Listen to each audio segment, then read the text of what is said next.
Hello guys, and welcome to this Volks Wizard video. Now today we're going to attend to something on my own Volkswagen Up GTI that's bugged me since the day that I bought it, and that's the fact that we have these lovely white LED daytime running lights, but next to them we have these horrible yellow headlamp bulbs. Now it's really easy to sort this out. I've got a set of Osram Nightbreaker Laser bulbs in H4 fitting for the Up, and they promise to be not only whiter but also brighter. You can buy them online for about 20 quid. But as well as looking cool, they also promise better illumination while you're driving, and we're not just going to take that for granted. That's why we've got these two cars. This car will be running the standard headlight bulbs, and my own one, once we've fitted them, which I'll show you how to do in a sec, will be running the uprated bulbs, and we're going to drive them when it gets dark in a few hours on the horrible country lanes that are just up the road here from my premises, and we can actually see in practice how well the Osram lights work in comparison to the factory fitted ones in this car. Now while we're at it, we're also going to change these horrible orange 1980s Ford Cortina indicator bulbs for a set of Osram's chrome look indicator bulbs that will sort of blend into the headlight nicely, but when they're illuminated they'll be at least as bright as these originals. So without any further ado, let's get fitting these Osram bulbs to my own Volkswagen Up GTI. Okay guys, before we get started, let's just have a look at the bulbs. I should also point out I'm wearing some rubber gloves now because it's really bad news to touch a headlamp bulb with your fingers, and just in case these are contaminated with anything oily that I touch along the way, I've also got some tissue paper ready just in case I need to touch a bulb, just to make sure it doesn't get contaminated. And if you get them dirty, their service life is shortened massively, so best not to touch them. Okay, so these are the Osram Nightbreaker Lasers. They're an H4 bulb, which means they do dip beam and main beam in one.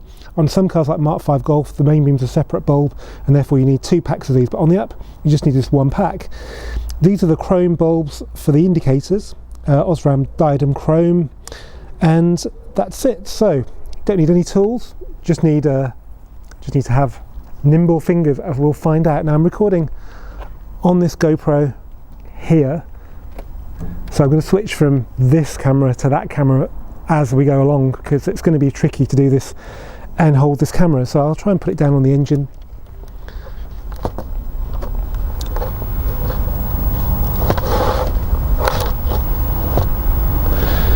Okay, yeah, well, I'm here. This is going to be fun. Right, so we're going to switch that camera probably for most of this anyway. So let's start off with the headlight bulb. So the best thing to do, just look at the headlight from the front and just size up where everything is. So the indicator's low down on the inside, the main beam bulb is set back towards the outside of the headlight. So let's do that. So firstly we're going to pull the plug off the back. So there's a power plug on the back of the bulb. It can be really stiff when it's never been removed, so don't be tempted to try and undo the bulb with this attached, because you won't get anywhere. Just keep on pulling and it will eventually come. So that's the plug undone. And then there's a rubber sort of seal that's pushed into the back of the headlamp, and we're just going to, it's got three tabs on it. I think one of them should be within reach. Just pull that and it will loosen it, and that's the rubber seal. So there are the three tabs in each corner.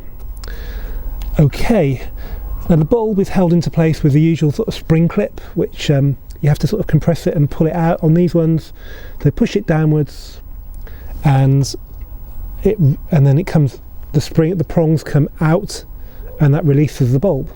Now a little tip is to always remember which position the bulb was in when you take it out, because they're 360 degrees, so instead of fumbling around trying to slot it in correctly, just carefully take it out, look at it and remember, or even take a photo of the position the bulb was in, because the bulb has got three prongs, and a flat one I think is on the top. So let's just have a look. So it's slightly off centre. On this one the pins aren't sort of square, they're slightly off to the left a bit, because there are three pins and they're at 90 degrees to each other, but the top one isn't flat, it's slightly wonky. So let's have a look at that.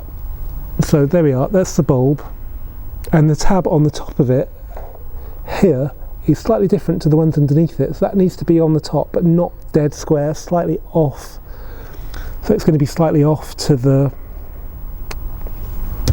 outside of the car. So that's the standard bulb. So let's just go and get the other bulbs.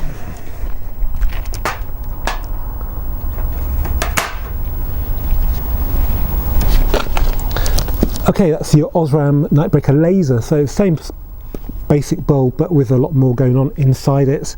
may look blue, but it's not blue in a little. Well, maybe there's a tiny hint of blue in the reflector, but it doesn't look blue from on the road or anything like that, or even when it doesn't look like those HIDs that look really blue. Okay, so let's get that in. So I'd say there's a tab on the top that's a bit different, just there. Again, try not to touch them, and if you remember, it's slightly off. Yes, that's lovely. Okay, that's in straight away. And then if you remember, the pins came down and out, so they need to go down and in. So push the pin down and then in towards the other pin, and that locks it in place.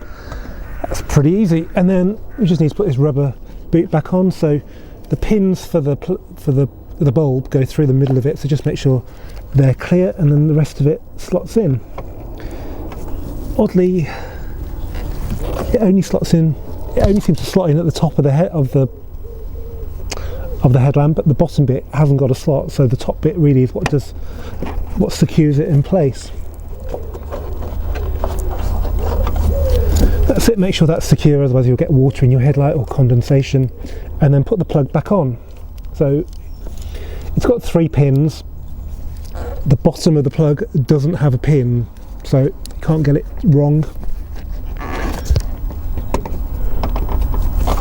And that's the headlight done. Now we've got to do the indicator. Now this is a little bit different in that the bulb sits in a bulb holder, so you don't actually have to take the plug off the back of it. You pull the holder out and the bulb's in it, and then you undo the bulb, put it back in the holder and twist the holder into place. As with any sort of twisting on a car, apart from where there's a reverse thread like on a towing eye, when you're undoing you go anti-clockwise, when you're tightening up you go clockwise. So we need to twist the holder anti-clockwise to undo it, and it is a bit tricky because you've got this air intake pipe right in your way, but you can get in there. So again, look at the front of the headlight so you get a feel for what's where. Okay, yeah, when I move that I can see the indicator bulb moving, and then we need to go anti-clockwise. So looking at it from the back, anti-clockwise would mean twisting it this way. So let's try that. Yeah, okay, did you hear the click? Hopefully you did.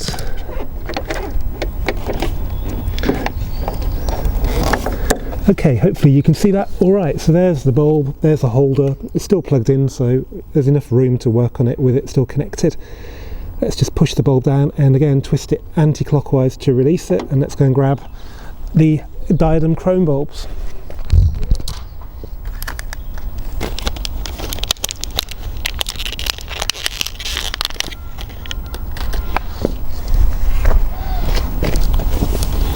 Okay, there's a diadem chrome Osram bulb, so it's not too bad if you touch these anyway, but I've got my gloves on, so it's not a problem with indicator bulbs so much, it's mainly headlamp bulbs. Okay, so that's in, so it's just a question of lining it up with where it should be, twisting it in a clockwise direction, and it should lock into place. Now this is quite fiddly, so bear with me. Right, again, look at the front of the headlamp.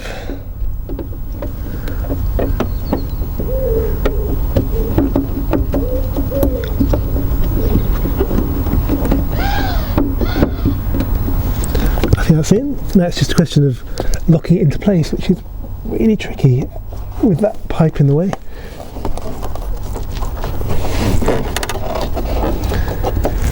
Okay, you might be able to get 2 hands on it just to assist it. That's it. So you don't get it clicking into place, but it's definitely in place. So that wasn't too bad at all. Let's rearrange the cameras and crack on with the passenger side. Okay guys, here we are working on the passenger side now. So slight rejig with the camera positions, but we've still got the GoPro mounted above there for a bit of an aerial view. Again, same principle, we've got 2 bulbs to do, the indicator and the Dipton main, the H4, on the outside of the headlamp. So let's get cracking. As before, let's get the plug out of the back of the headlights, like so, and then the rubber boot. It's a little bit trickier on this side because there is a loom at the back of it, but it still comes out all right. And then as before, let's compress the spring on the headlight to release the bulb, And there we go, I'll just swap this for the Osram. Okay, so that's the Osram Nightbreaker Laser. Put it in the right way, so as you can see, the top tab there is slightly different to those, and that goes in pretty much at the top, but slightly off to the left. So let's pop that in.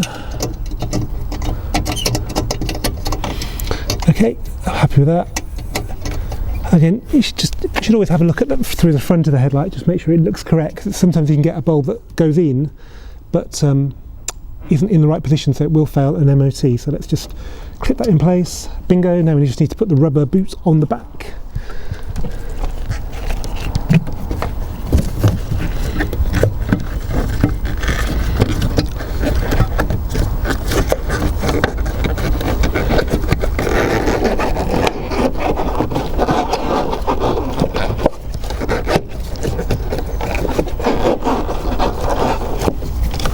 And with the boot on, we just need to put the plug back on.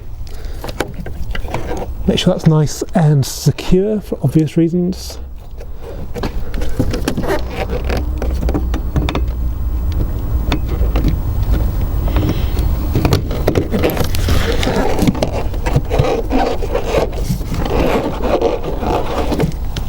Okay, next onto the indicator bulb. Same principle as before, we need to just twist it a few degrees anti-clockwise, it will come out of the headlamp. On this side we've got this screen wash filler neck in the way. Just try and pop this wash tank off a bit.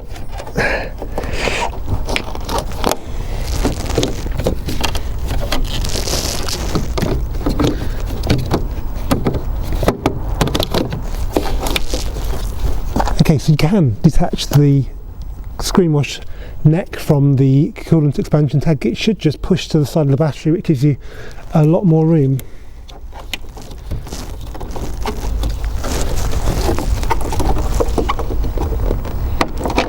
Like so, yeah, made all the difference. So there's the old bulb,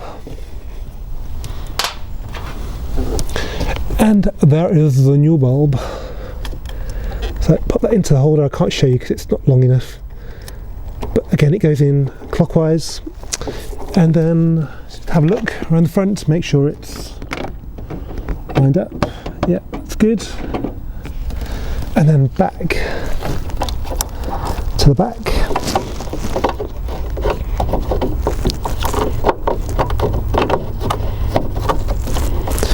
And clockwise twist.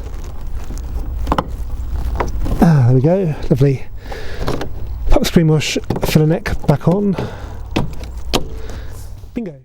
So that's it now, we've done both bulbs in both sides. We just need it to go dark so we can go out on the road in the two cars and see if there is a real difference with the Osram Nightbreaker Laser headlight bulbs. Okay guys, we're in the white GTI with the standard headlamp bulbs, and we're on dark lane, the aptly named dark lane.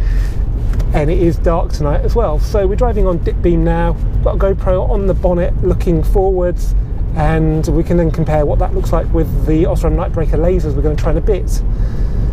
So you can actually visibly see on the road the beam is still quite yellow. It's a very short beam as well. I'd probably say it's only a couple of car lengths ahead where it cuts off, which is really bad. Main beam is really good actually. But dip beam, which is the harder one to get right, seems very, very short. Now, a little tip is to go to your local MOT test centre and slip them a fiver. Ask them to adjust your headlights to the upper end of the limits, because I reckon they're set quite low, and if you put them a bit high you'll get a much better spread of beam and you'll still be within the law, because you could be driving for 3 years until you go for an MOT and they say, well, you could have lifted them. So just ask your MOT tester nicely if he will do that, and you might find they're a lot better. But still worth changing the bulbs. But yeah, that beam is quite short. So I'm not sure my car with the uprated bulbs will be any better in that respect, but hopefully they'll be generally brighter anyway, so it might be easier to drive. But this is a 30-mile-an-hour road and I'm still really struggling to see out with such a short dip beam. Okay, right, then we're back, nearly back at base. I'm going to hop in my GTI with the Osram Nightbreaker lasers and we can see if they're any better. Okay, here we are behind the wheel of my Up GTI. This is the one with the Osram Nightbreaker Laser headlight bulbs in it. And again, we're on dark lane, we're on the same stretch of road we were in the other car. And again, the biggest obstacle with this car appears to be the sharp drop-off in the dip beam. It really is only a couple of car lengths ahead of the car where it just suddenly goes dark, which is only just about acceptable on this 30-mile-an-hour road. So yeah, somebody did mention this on the comments of my dislike video of this car, and I didn't really appreciate it at the time, but yeah, okay, so they are a little bit brighter, a little bit whiter, I'd say. And main beam, well, I mean, that was okay before. It definitely looks a bit whiter as well, but the best improvement you can do to this car is go and grease the palm of your MOT tester and get him to just raise the headlights a bit within the law, and then when you've got the bulbs, they're going to work better as well anyway in that situation. So yeah, that's what I do myself. Now, okay, on the road they don't appear to be massively different, but for sure in the way they look they've got to be worth the 20 quid, because they just match now the LED, the LED daytime running light, which I think is pretty cool.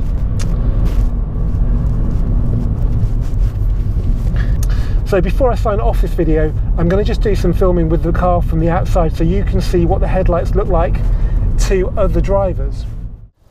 Okay, I don't think I've ever shot by a headlight before. There's always a first time for everything, but it's pretty useful because it's a pitch black night tonight, it's December, and we've got both cars lined up here. Both cars are on dip beam, both cars have got their engine running, so they're as bright as they can be because the voltage will vary if the engine's not running. And I don't know if you can make it out, but the left-hand car is the one with the white paintwork, and that's the one with the normal bulbs. And my car, the red car, is on the right-hand side with the Osram Nightbreaker lasers. I think, looking at the screen on the GoPro, you can probably make out the left-hand side is a lot more yellow. If you look at the DRL on the inside of the light, it's white with a hint of blue, while the dip beam is really yellow. On my car, the dip beam is like the DRL, it's white with a hint of blue. So yeah, that definitely looks a lot better.